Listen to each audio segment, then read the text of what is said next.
Add a brick.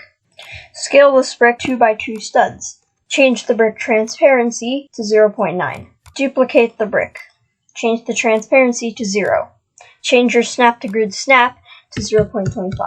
Scale the y-axis to as low as you can.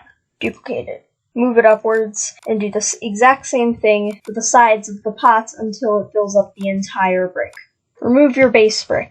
Group every part of the pot together and anchor it.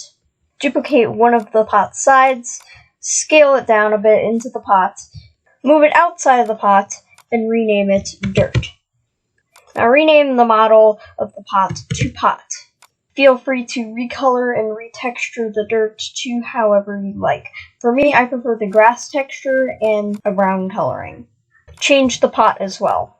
I'm going to do a white marble for an example. Hopefully by now you have a decent looking pot. Now duplicate the dirt and change the color to green. Now change the material to however you like. I prefer granite. Scale it down to 0.25 by 0.25.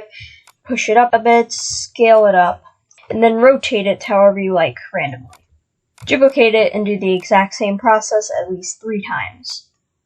Once you've done it at least 3 times, feel free to rename each piece to Blade and duplicate it again if you want and re-rotate it so it doesn't look as repetitive. Now all you have to do is group it and rename it Blades. Now at this point all you have to do is group together all 3 sections, rename it Plant, and you are done, and there's your plant.